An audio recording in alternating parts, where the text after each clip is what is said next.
안녕하십니까? 정성산 TV입니다. 최근 북한의 식량난이 점점 더 심각해지고 있는 것 같습니다. 생활 수준이 비교적 높은 것으로 알려진 개성시에서 굶어 죽은 사람들이 속출하고 있다고 하는데요. 한국의 언론인 연합뉴스의 대북 소식통에 따르면 최근 개성에서는 식량난으로 하루 수십 명씩 아사자가 발생을 하고 있고 또 혹한 피해까지 겹쳐서 극심한 생활고로 자살자까지 나오고 있는 상황이라고 합니다.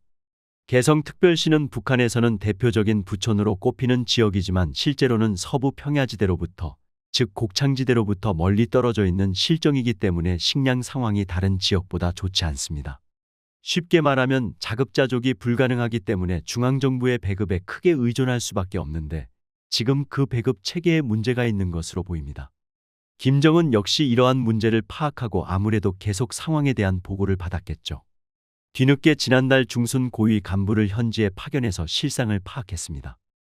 개성 내 민심의 혼란이 심화되고 또 악화되자 지난달에는 또다시 최측근들을 현지로 급파한 것으로 알려졌습니다. 북한의 식량 사정이 지금 어느 정도로 심각한 상황인가요? 북한 내부의 자료를 보면 더 정확히 알 수 있겠지만 아시겠지만 북한에서 나오는 이런 통계 자료는 없는 상황이고요. 그러다 보니까 한국의 통일부는 북한의 식량 사정과 관련해 지난해 12월 농촌진흥청 발표를 인용을 했습니다. 북한의 식량 생산량은 어디까지나 예상 수치고요. 보통 북한의 한 해 식량 부족분이 100만 톤 정도로 보는데 작년은 그보다 훨씬 더 많이 부족한 것으로 파악이 된 거죠. 그뿐만이 아니라 유엔식량농업기구는 지난해 7월 발표한 작황 전망과 식량 상황 분기 보고서에서 북한을 외부 식량 지원이 필요한 나라로 재지정하기도 했습니다. 그럼에도 현 시점에서 가장 큰 문제는 북한 정권이 이 정책을 고수하고 있는 것입니다. 또한 코로나 사태 이후 북한이 쇄국으로 정책이 돌아서면서 외국과의 무역이 전면적으로 통제가 됐죠. 특히나 중국에서 들여오던 여러 식료품들의 수입이 막히면서 식량난을 가중시키고 있습니다. 이런 모든 문제의 근본 원인은 결국은 잘못된 정책을 고집하고 있는 북한 당국에게 있으나 북한은 잘못된 정책도 쉽게 바꾸지 못합니다. 왜냐하면 김정은은 절대로 잘못 같은 것은 하지 않는 존재이기 때문에 정책에 오류가 있다는 것을 인정하는 것이 쉽지 않습니다. 또한 물밑에서 그것을 설사 인정했다 하더라도 정책의 수정 또한 매우 더디게 진행될 수밖에 없습니다.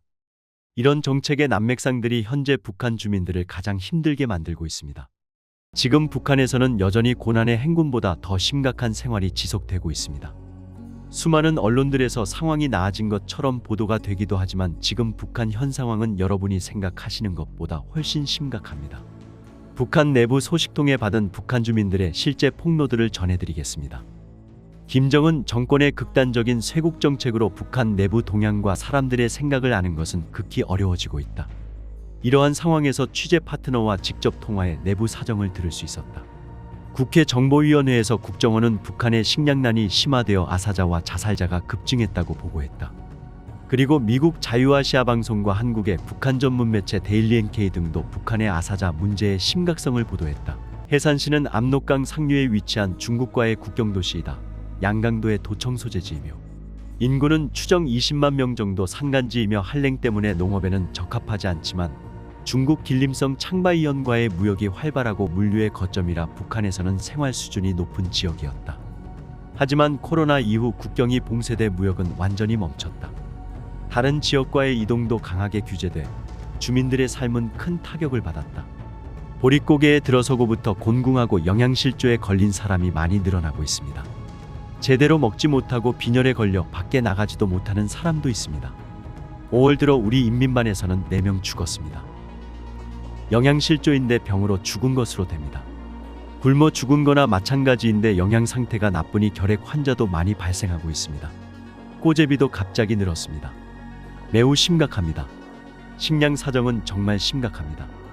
죽은 사람 있습니다. 우리 동네에서도 영양실조로 누워 지내다 죽은 사람이 있습니다. 그 집에는 소금 한 톨도 없었다고 합니다. 장례식 끝나고 관도 없어서 마대에 싸서 집에서 내가고 있었습니다. 구걸을 하는 사람도 늘었고 곧 죽을 것 같은 사람도 많습니다. 굶어 죽었는데 그렇다고 말하지 않습니다. 사망진단서에는 결핵, 천식, 간염 등이라고 쓰지 아사라고는 하지 않습니다. 우리 동네는 빈집이 늘었습니다. 식량이 부족하기 때문에 직장에서 시간을 얻어서 먹을 것을 구입하러 간다고 하고 나가지만 어딘가에서 죽어도 모릅니다. 농촌에 얻어먹으러 가는 사람이 많은데 농촌도 힘든 상황은 마찬가지이겠죠. 지방 도시에서 영양실조나 질병으로 목숨을 잃는 사람이 늘고 있는 가운데 강도 등 흉악범죄와 노부모와 자식을 버리거나 방치하는 사례가 다발하고 있는 것으로 나타났다. 북부 양강도 해산시의 상황을 보고한다. 강도 사건이 많이 발생하고 있습니다. 땡땡 지구 여성동맹 위원장 조카가 5월 중순 저녁에 자전거를 타고 가다 강도에게 돌로 머리를 맞는 사건이 있었습니다. 지금도 의식을 잃은 채로 자전거는 물론이고 신고 있던 신발까지 훔쳐 도망갔다고 합니다. 피해자의 그 후 안부는 불명.